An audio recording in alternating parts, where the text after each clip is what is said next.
Yes, they fought savagely, for they were a primitive people, and self-preservation is a primitive instinct. They say history is written by the winners, and that's surely the case when it comes to the way Native Americans have been portrayed in the movies. Now, we all know that every movie needs a villain, but during the last 100 years, more than 4,000 movies have cast Indians in that role, depicting them as bloodthirsty savages.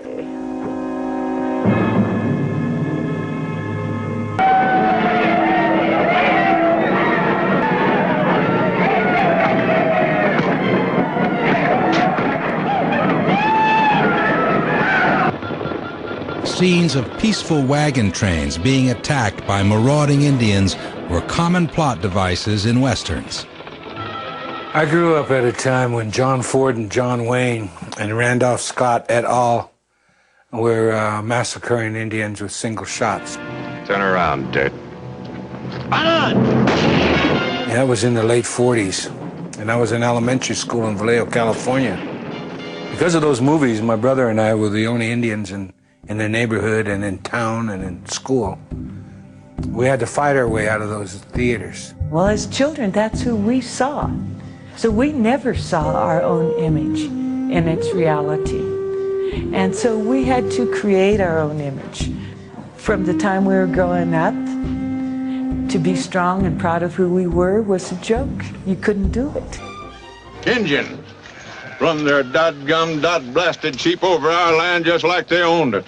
Why don't they stay on the reservation where they belong? My son asked me this one time. He goes, "Where are the Indians, Mom? Why don't they have them in this movie?" And I was like, well, maybe that's when they put us on the res. Motion pictures in the United States have been made for white audiences to make money and to portray history. I don't think it's fair to say just to make money, but it is fair to say that the white audience has predominated.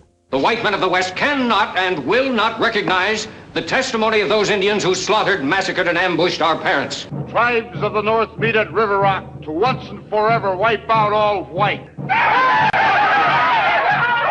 Well, I think that the bottom line is they weren't looking for an accurate portrayal. They weren't trying to tell a Native American story. They were trying to tell a Euro-American story. Man doesn't forget easily when his wife and kids were butchered. Cheyenne, wasn't it?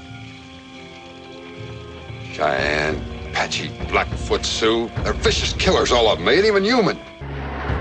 Not only was the portrayal of the Native American unrealistically negative, but the portrayal of the white man was often unrealistically positive.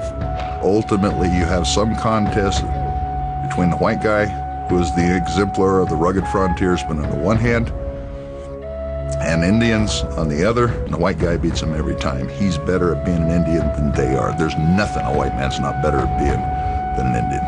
Horrifying pages in the bloody annals of Indian warfare.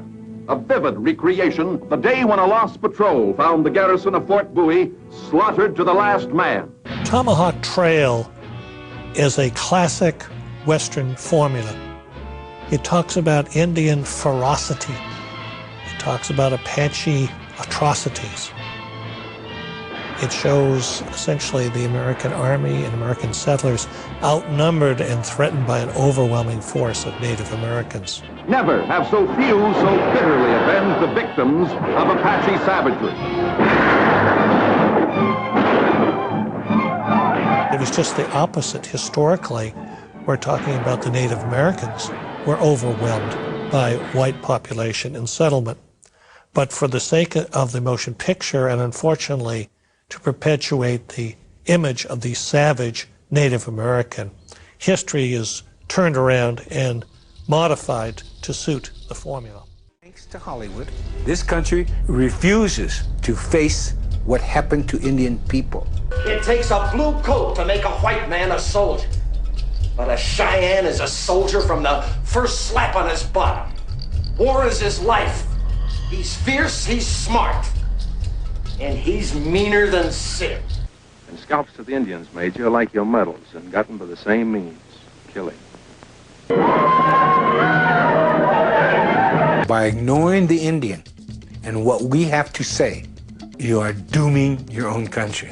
Because there is a saying, a nation that does not know its history has no future.